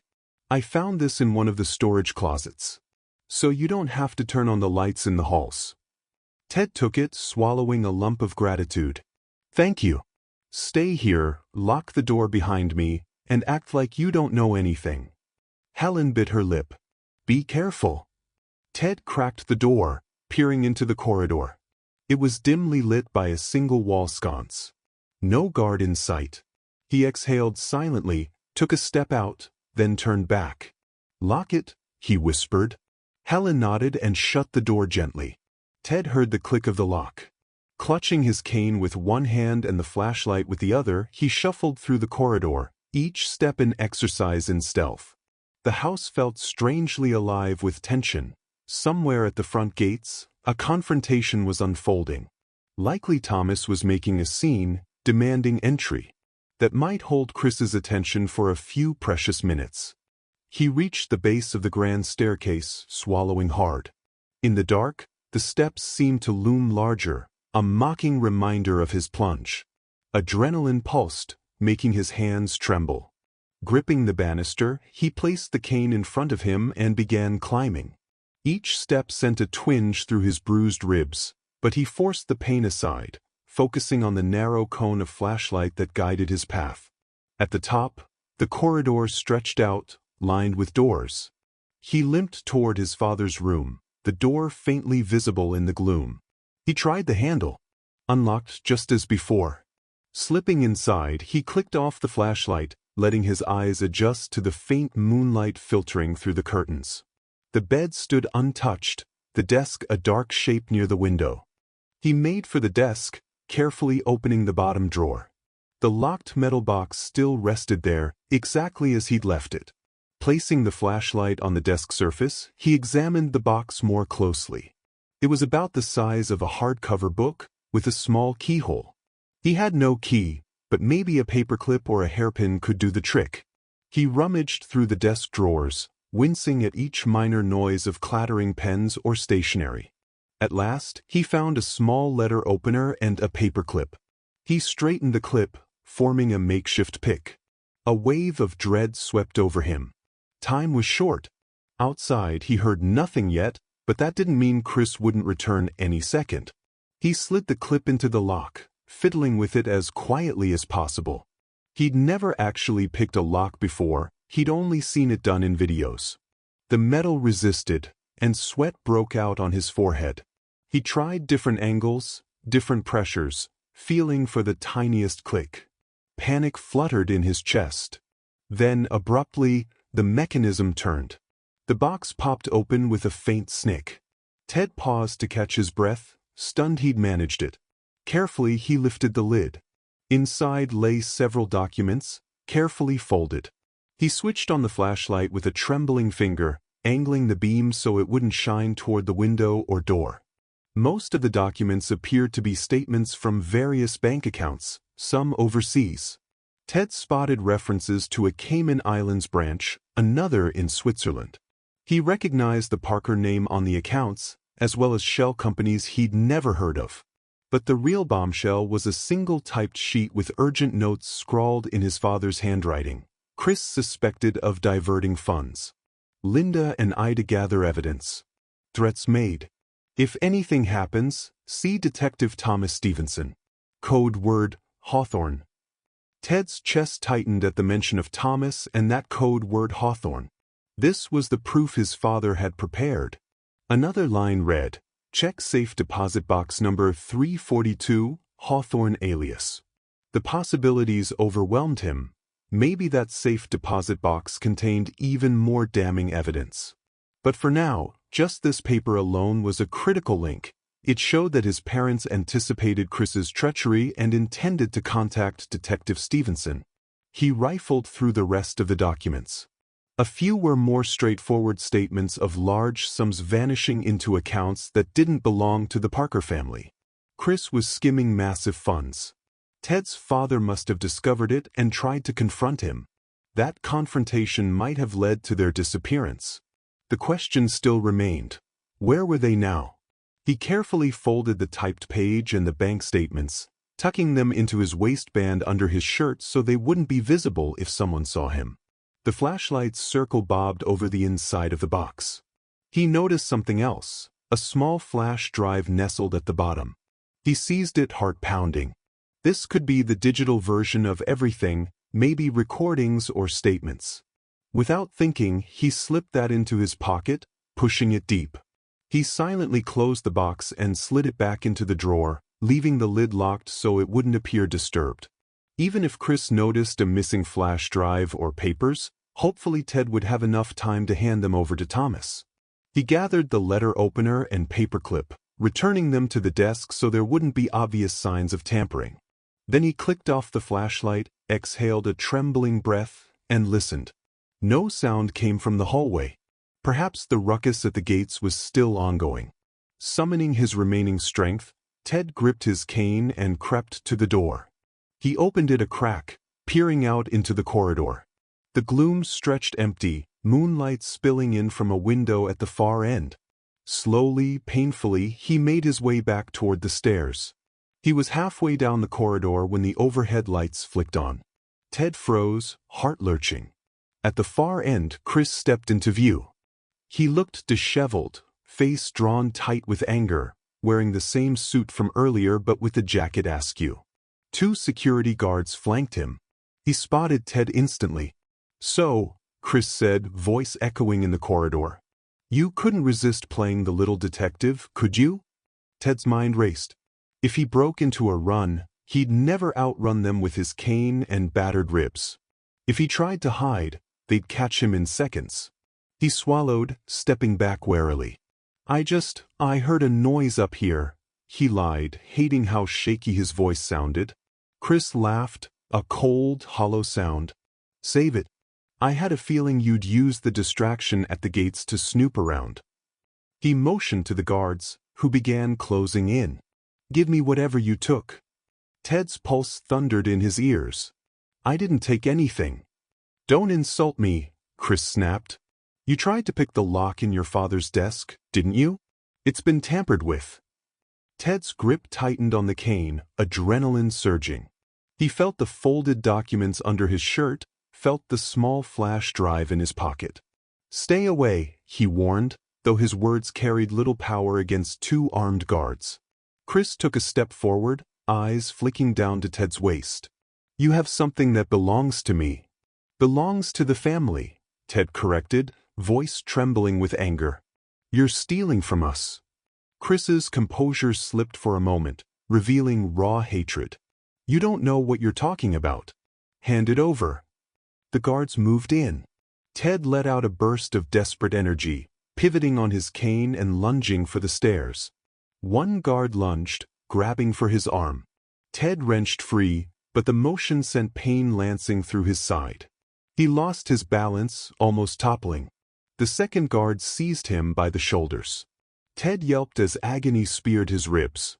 "Stop," Chris barked to the guards, stepping closer. "Don't knock him down the stairs again. At least not yet." Ted's breath came in ragged gasps. The guard's grip clamped painfully, pinning Ted's arms to his sides. Chris calmly patted Ted's pockets, rummaging for the stolen items. Ted struggled, but it was no use. At that moment, a shout from the 1st floor jolted them all. "Police! Show me your hands!" "Thomas." Ted's heart soared with an almost delirious relief. 1 guard turned, momentarily distracted. Chris looked down the staircase, fury mingled with alarm. Seizing the split-second opening, Ted jerked an elbow backward, connecting with the guard's ribs. The man grunted and loosened his hold. Ted twisted free, ignoring the agonizing flare in his side, and stumbled toward the banister. Thomas's voice rang through the hallway below. "Upstairs. Secure the area. Do not move." Chris glared at Ted, then gestured frantically to his guards. "We need to get out of here." But it was too late. A team of uniformed officers bounded up the stairs, guns drawn. Thomas, at the forefront, locked eyes with Ted in astonished concern. "Ted," he shouted, "are you all right?" "Yes," Ted managed, though he felt anything but all right. He wobbled, bracing against the banister. The documents pressed into his torso, and he prayed they hadn't fallen out. Chris stepped back, hands raised half-heartedly. "This is private property," he said, voice seething. "You have no right." Thomas cut him off. "We have a warrant, Mr. Parker." The judge granted it based on new evidence. He nodded at Ted. "Evidence that Ted Parker was in danger. And we have a statement from someone else in your employ."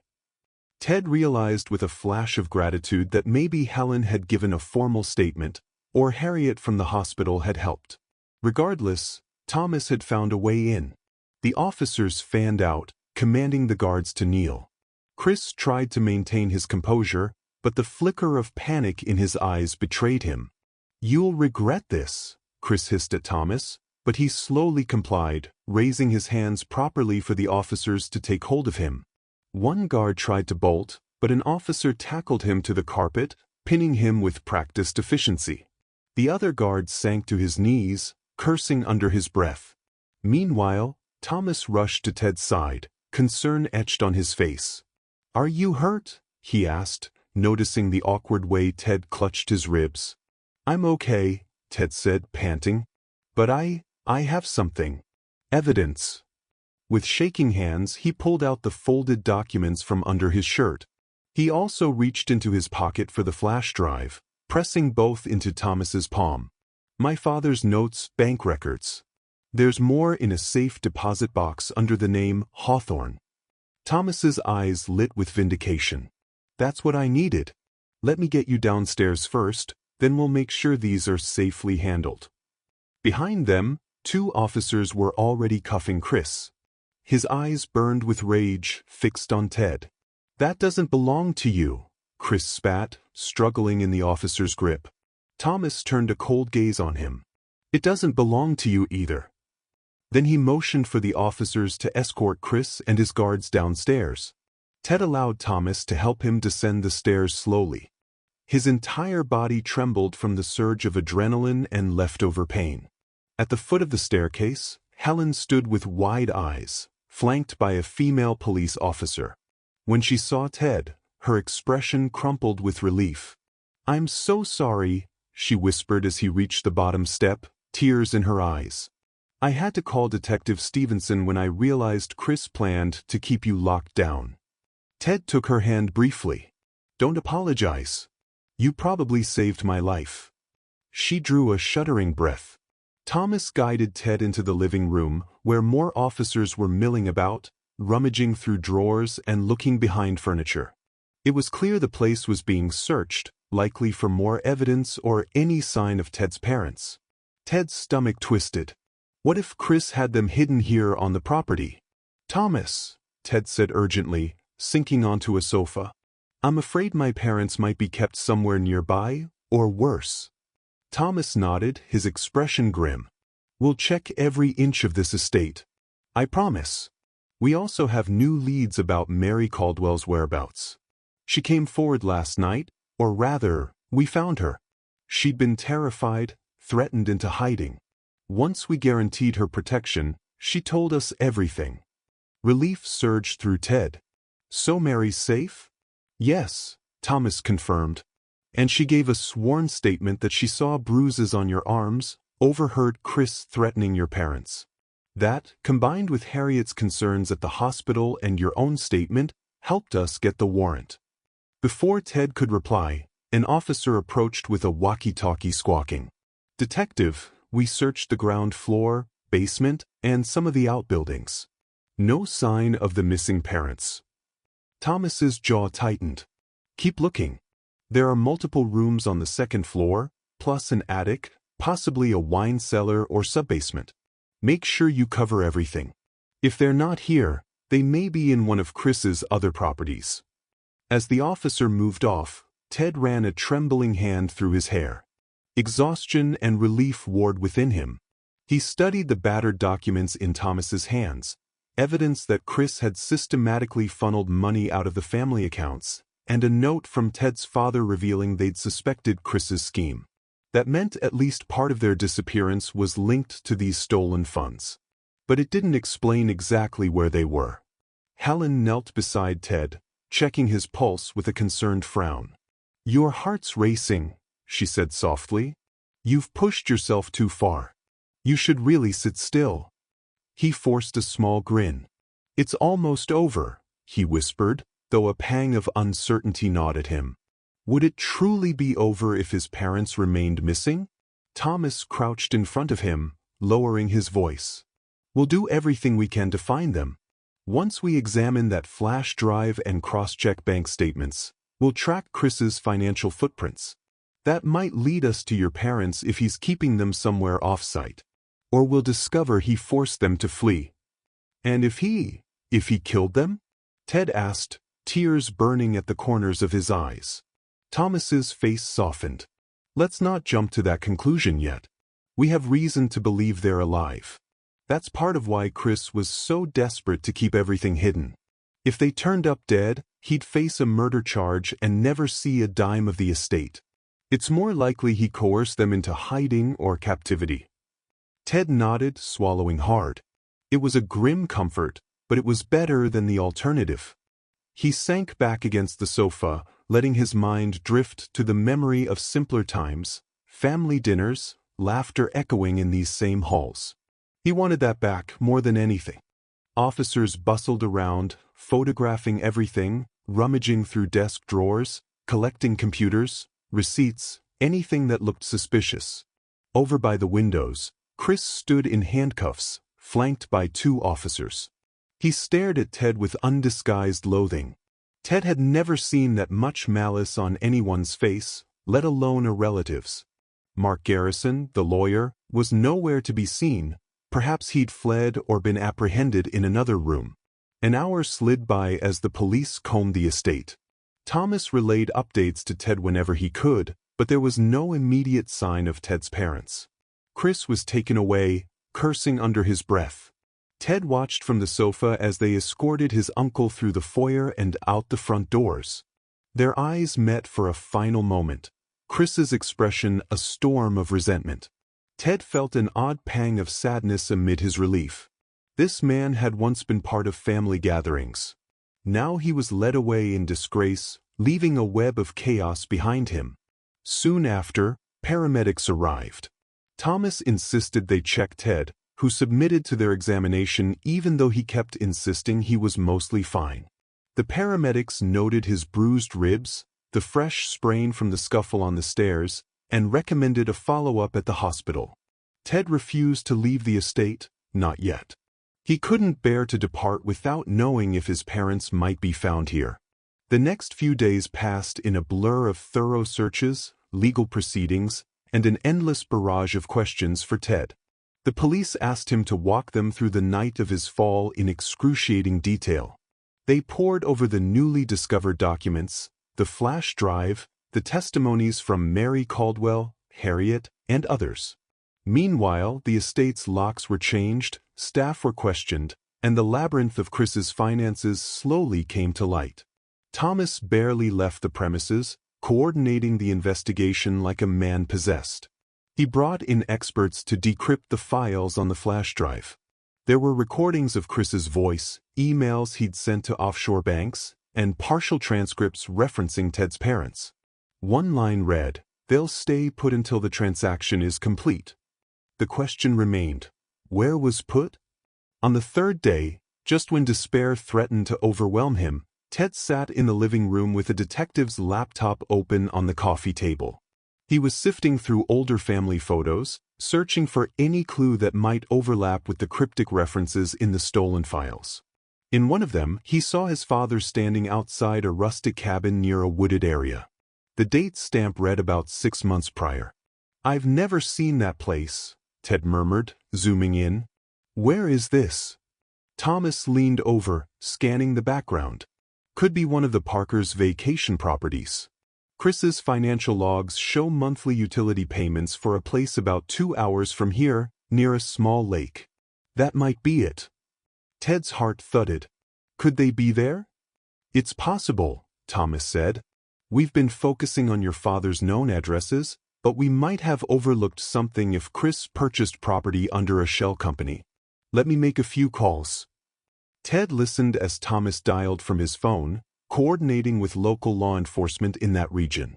Within hours, a search team was dispatched to the lake property. Ted paced the living room with shaky anticipation, ignoring the pain in his side. Helen hovered nearby, urging him to rest, but he couldn't sit still. He felt as though everything hinged on this last lead. Finally, Thomas's phone buzzed. He answered, listened with intensity, then broke into a wide, grateful grin. "They found them," he said, turning to Ted, eyes shining. "Your parents are alive. They were locked in the basement of that cabin. Medics are checking them out, but they're okay." Ted's knees buckled in relief. He might have collapsed had Helen not grabbed his arm. He sank onto the couch, tears streaming down his cheeks, a sense of overwhelming gratitude mingling with anger that Chris had ever dared to do this. "They're alive," he whispered, trembling. Thomas placed a hand on Ted's shoulder. "They are. And as soon as the paramedics clear them, they'll bring them home to you." Ted buried his face in his hands, raw sobs spilling out. Helen wrapped an arm around his shoulders, murmuring quiet words of comfort. The living room, once overshadowed by dread, now felt flooded with a cautious lightness, like a cloud finally lifting from a storm-racked sky. Hours later, near dusk, a police car pulled into the estate driveway, and Ted stumbled quickly on his cane, through the foyer to greet it.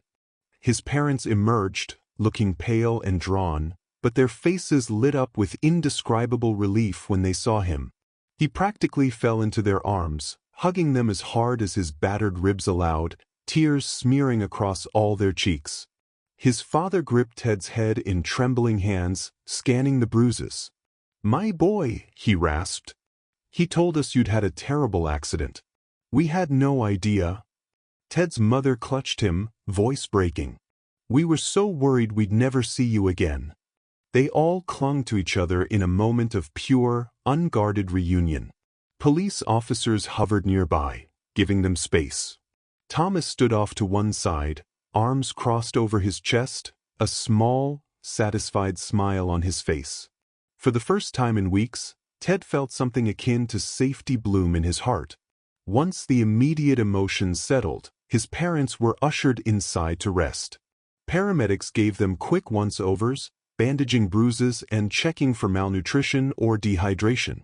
Chris had apparently kept them locked in that basement for nearly a week, leaving them only the barest supplies. It was a miracle they were mostly unharmed, beyond exhaustion and terror. Ted listened, outraged, as his father recounted how they discovered Chris's embezzlement. They confronted him, threatening to expose him, but Chris struck first, hiring men to kidnap them or forcibly escort them to the remote property. Meanwhile, he staged the facade that they were simply traveling abroad. Ted's accident, they now realized, must have been Chris's attempt to eliminate the last obstacle to total control of the estate. That evening, they all gathered in the living room. His parents reclined on the sofa, Ted in an armchair, Thomas and Helen standing nearby. The atmosphere was a heady mixture of relief, sorrow, and raw anger at the violation Chris had inflicted. Ted's father coughed, clearing his throat. "We owe you our lives, Ted. If you hadn't been brave enough to see through his lies." "I can't imagine." Ted shook his head, tears thick in his voice. "If not for Thomas and Helen and Harriet." "Don't give me too much credit," Thomas said softly, though he looked deeply moved. "You were the one who held on to the truth when everyone else called it an accident." Helen stayed quiet, but Ted could see the emotion shining in her eyes. It struck him that she'd been risking her position and safety to help him. He reached out and squeezed her hand, wordlessly thanking her. Days turned into a week as the dust settled. Chris remained in custody, facing charges ranging from kidnapping and attempted murder to embezzlement. Mark Garrison was arrested as well, implicated in the financial fraud. Additional arrests were made of the guards who'd assisted Chris in detaining Ted's parents. The scandal rocked the local community. Once it made the news, reporters swarmed the estate's gates, eager for details of the Parker family's dramatic rescue. Ted's parents, though shaken, insisted on staying at the estate. They wanted to reclaim the house from the shadow Chris had cast. Ted found new appreciation in simply walking the corridors without fear, occasionally stopping at that dreaded staircase to remind himself that he had survived. Harriet, who visited one afternoon to check on him, hugged him with tears in her eyes, apologizing that she hadn't been able to do more. Ted assured her she'd done enough. She'd believed him when no one else did. Mary Caldwell, too, returned briefly, giving an official statement to the police about everything she'd witnessed. She was planning to move out of town, still haunted by the threats Chris had made against her. Ted thanked her for her courage, though she seemed embarrassed by the attention, insisting she was just doing the right thing. Thomas told her that, thanks to her testimony, the case against Chris was ironclad. Throughout it all, the grand estate changed from a house of horrors back into a home. The staff who had been genuinely loyal to Ted's parents returned, cleaning the dusty rooms, throwing open the drapes, letting sunlight flood every corner. The flower gardens began to flourish once more under proper care. With each day, the place seemed to heal, mirroring the family's slow climb back from trauma. About a month after Chris's arrest, the trial began. Ted, though dreading the ordeal, took the stand to testify about his fall and the events that followed. His father testified as well, detailing the kidnapping and the financial misdeeds Chris had committed. The media buzzed with the sensational story of a nephew pushed down the stairs, parents locked away in a remote cabin, and millions of dollars laundered through overseas accounts. Chris, looking gaunt and bitter, sat in the defendant's seat, occasionally shooting venomous glares at Ted or his parents. In the end, the evidence was overwhelmingly damning. Bank records, witness statements, and even the partial recordings Chris had tried to fabricate to prove his guardianship spelled out a chilling conspiracy. The jury took little time to return with guilty verdicts on multiple counts. The judge sentenced Chris to a lengthy prison term, and Mark Garrison faced his own separate set of charges for aiding in financial fraud and conspiracy. When the final verdict was read, Ted felt a profound sense of release, as though a massive weight lifted from his shoulders. For the first time in what felt like ages, he could breathe without the gnawing fear that Chris lurked around the corner. His parents each embraced him in the courtroom, tears shining in their eyes.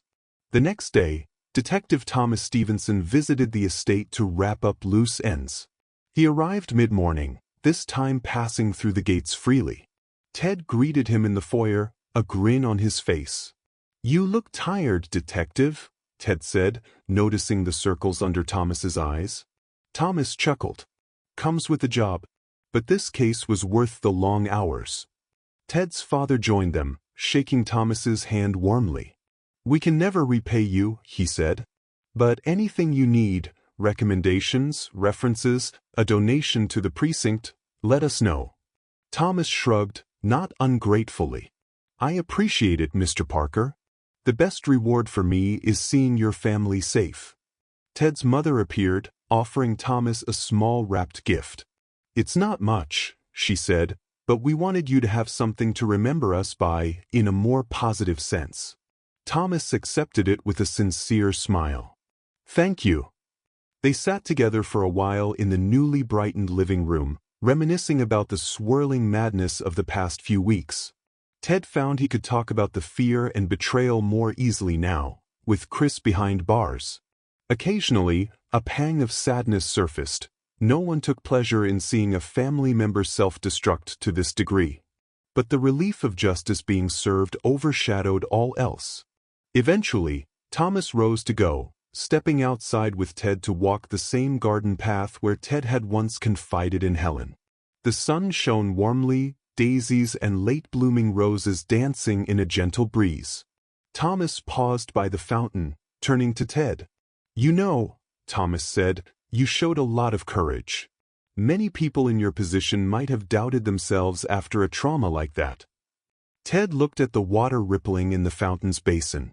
"I did doubt myself plenty of times. But you believed me even when I wasn't sure." Thomas shook his head. "You were never alone in this, Ted. People like Harriet, Helen, Mary, They all stepped up because they saw something was wrong. Your parents had faith in you, too, or they wouldn't have left that paper trail. Ultimately, justice came through because you didn't give up. Ted felt tears prick at his eyes again, this time from a sense of grateful wonder. "Thank you," he said, "for everything." Thomas laid a comforting hand on Ted's shoulder. "Keep in touch, all right? I want to know how you're doing in a few months, once life settles." Ted nodded, a smile tugging at his lips. "I will." After Thomas left, Ted lingered by the fountain, letting the soft hush of the water soothe him. The gentle hiss and burble felt like a promise of calmer days ahead. Eventually, he returned inside, finding his mother in the living room, sorting through mail and making calls to reassure worried friends and extended family members. His father was down the hall, consulting with legitimate financial advisors, ensuring the estate's accounts were restored.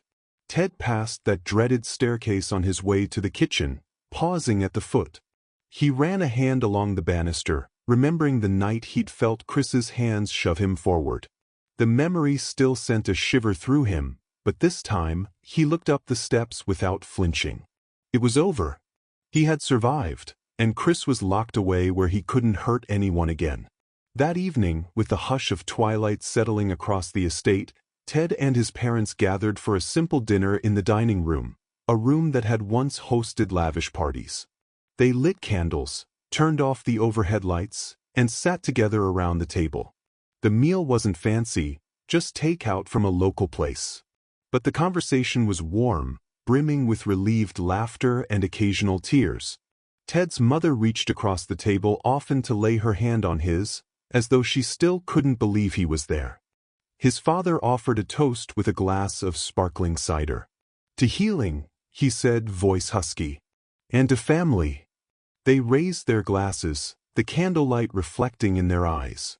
Ted tapped his gently to his parents. "To healing," he echoed, "and to never letting the truth stay hidden." His mother smiled, tears sliding down her cheeks. "Hear, hear." They ate, sharing memories of better times and forging new hopes for the future. When the meal was done, they left the plates for the staff to collect. This time, staff they trusted, many of whom hugged Ted upon seeing him for the first time since his recovery. The house felt alive again, like a slumbering giant roused from darkness into the light. Late that night, Ted found himself unable to sleep. He walked slowly along the upstairs corridor, taking in the paintings, the photos of his younger self and his parents. At the end of the hall, he peered into his father's study, the door now left open, the desk cleared of hidden boxes and forging documents. He stepped inside, letting his gaze roam over the bookshelves, the tall windows that overlooked the moonlit gardens. A sense of closure swept over him. Footsteps approached. His mother paused in the doorway, wearing a simple robe, hair down around her shoulders. "Couldn't sleep?" she asked gently. Ted shrugged, offering a half-smile. "Just thinking." She crossed the floor to him and laid a hand on his shoulder. "You've been through so much. We all have. But I'm proud of you, Ted. I'm sorry we weren't there when you first woke up. I'm sorry for all of it." He hugged her, inhaling the familiar fragrance of her hair. "It's not your fault. I know you tried to warn Chris, and—" His mother sighed. "We never dreamed he'd go to such extremes. He was family. We thought that meant something to him." Ted pulled back, looking into her eyes. "I guess greed changes people. Or maybe it just revealed who he really was." They stood in silence, the hush of the estate around them. Then his mother guided him out of the study, switching off the light. "Come on," she whispered. "Let's get some rest. Tomorrow is a new day. A better day." Ted nodded, allowing himself to be led down the corridor. Every echo of their soft footsteps felt like a gentle exorcism of the terror that once haunted these halls. The next morning, life would continue, but it would be their own again. No more Chris looming in the corners, no more dread overshadowing each step. Just the slow, steady process of healing wounds, both physical and emotional. A week later, Ted found himself standing at the gates of the estate as Harriet drove up the winding driveway. She parked her small car, emerged and waved shyly. Ted walked over with his cane, though he leaned on it less these days. "Hey," Harriet said, smiling. "I just wanted to stop by and see how you were doing. Plus, your father said you have something for me?" Ted returned her smile. "Yeah, we wanted to thank you for everything you did, especially making sure Detective Stevenson knew what was going on. My parents put together a little gift basket, and there's a letter of recommendation if you ever need it for any advanced certifications." Harriet blushed. "That's too sweet. You really didn't have to." "We did," Ted insisted. "If it weren't for you, I might have been taken from the hospital sooner, and who knows what Chris would have done. You believed me when I said it wasn't an accident. That mattered." Harriet's eyes glistened. She gave him a gentle side hug. "I'm so glad you're okay now." They chatted for a while, Harriet taking in the estate's now peaceful aura. Then she left, a smile on her face as she drove away. Ted watched her car disappear down the road, thinking how odd it was that a hospital nurse who barely knew him ended up playing such a crucial role in saving his life. He turned back to the house. In the distance, he saw his father walking with a real estate appraiser, possibly discussing expansions or improvements. His mother stood in a side garden, cutting fresh flowers to brighten up the dining room. The estate, once overshadowed by secrets and threats, now teemed with gentle activity, like a family resurrected. Ted closed his eyes, taking a deep breath of the crisp air. He still had nightmares sometimes. He still woke up sweaty and tense, certain that Chris would appear in his doorway. But each day, those nightmares faded a bit more, replaced by normalcy and the confident truth that Chris was behind bars. In the coming months, the Parker family would oversee further renovations, throwing open the estate for charitable events and community gatherings, a gesture of gratitude, perhaps, for the support they'd received. Ted would continue his therapy, both physical and psychological, to heal from the trauma. His parents would manage the finances openly and ethically, ensuring no more hidden accounts. And Detective Thomas Stevenson, though busy with other cases, would remain a cherished friend, often stopping by for a cup of coffee or a chat about how the Parker family was thriving, no longer living under the weight of Chris's treachery. Eventually, Ted took it upon himself to rearrange his father's study, removing the reminders of subterfuge and restoring the space to what it had once been, a room of quiet reading, honest work, and familial warmth. He replaced a few paintings, added some personal touches, and left a single framed newspaper clipping from the day the verdict came in, headlines proclaiming Chris Parker's conviction. It stood as both a testament to justice and a reminder of how far they'd come. Sometimes, in the quiet of an evening, Ted would wander the corridors alone, no longer afraid of shadows or echoes of footsteps. He'd pass that staircase and feel a twinge of pain at what happened there, but he'd also feel a surge of strength at having survived it. If a boy who was pushed down those steps could stand back up and help uncover a massive conspiracy, there wasn't much he couldn't face. Late one night, as Ted was preparing for bed, his phone buzzed on the nightstand. He picked it up to see a text message from Thomas. "Just checking on you. Everything all right at the estate? We're doing great. Thanks for asking. House is quiet, parents are safe, no sign of any shady uncles. Get some rest, detective. You've earned it." A moment later, Thomas replied, "Glad to hear it, Ted. Keep in touch." Smiling, Ted set the phone aside. He climbed under the covers, flicked off the lamp, and stared at the dark ceiling. Outside, a gentle wind rustled the treetops. He felt a wave of peace wash over him. For all the harrowing events he'd endured, for all the twisted betrayal and terrifying close calls, he'd come out on the other side. With support from the people who cared, he'd helped bring Chris to justice, saved his parents, and reclaimed his life. As he closed his eyes, Ted Parker allowed himself to welcome sleep without fear. He had his family back. He had allies he could rely on. And now he had a future unclouded by shadows. A future he planned to live with gratitude, courage and a firm belief in the power of truth. If you made it to the end, make sure to like and subscribe and comment, "I made it," so I know you made it the whole way through. I hope you have a lovely day. Until next time. Bye-bye.